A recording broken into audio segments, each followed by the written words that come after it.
J'ai changé de métier donc 3 fois. Au départ conseiller clientèle, fournisseur puis distributeur, ensuite chargé d'affaires côté Enedis et aujourd'hui technicien comptable à l'unité comptable nationale.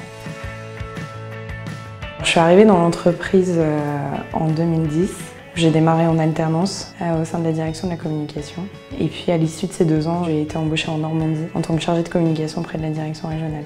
Et ensuite, j'ai émis le souhait de partir sur un métier en management, à l'ingénierie. Et ma hiérarchie m'a accompagnée et m'a permis d'accéder à ce poste.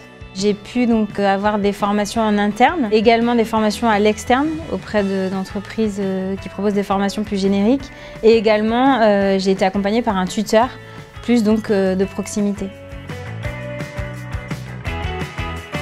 Ce que j'ai dû apprendre en arrivant à l'ingénierie, c'est la technicité du métier. L'entreprise m'a accompagnée par le biais de stages. Il y a un stage notamment qui s'appelle Campus. Campus m'a permis de découvrir la technicité en changeant un compteur, en montant au poteau, en réalisant des actes techniques qui m'ont permis d'appréhender au mieux cette technicité.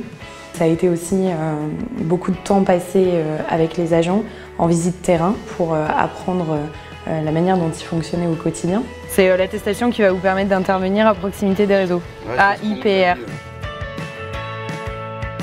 L'entreprise m'a permis aussi d'avoir accès sur le plan managérial à un pass qui s'appelle le pass MPL, qui du coup m'a permis de gagner en assurance dans mes compétences managériales.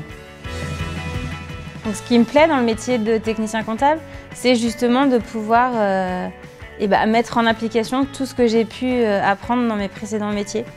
Donc, et d'avoir 3 casquettes, la relation client, le domaine technique et la comptabilité. Ce que j'ai développé comme compétence dans un métier de communicant, c'est surtout la culture client que je retrouve aujourd'hui en ingénierie. Donc c'est clairement un atout que j'apporte aussi à l'équipe.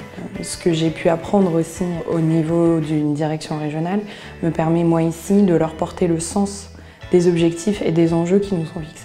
Alors je dirais que Fanny n'a pas le profil type, elle n'est pas issue d'une école d'ingénieur, elle n'a pas une formation technique. On a plutôt tendance à être un peu tous dans le même moule et donc avoir toujours à peu près le même regard sur le métier. Justement, là, elle a apporté un regard différent pour questionner les pratiques.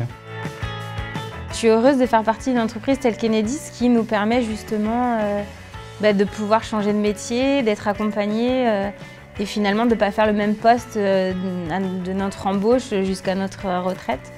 Forcément, quand j'ai exprimé le fait de vouloir partir sur du management dans un domaine technique, ça peut prêter à sourire quand on vient de la communication parce que c'est pas la voie qui nous est tracée. Et malgré tout, on m'y a encouragé, on m'a accompagnée. Aujourd'hui, c'est une encadrante qui est reconnue par ses pairs et puis par ses équipes. Si c'était à refaire, je re-signerais sans aucune hésitation.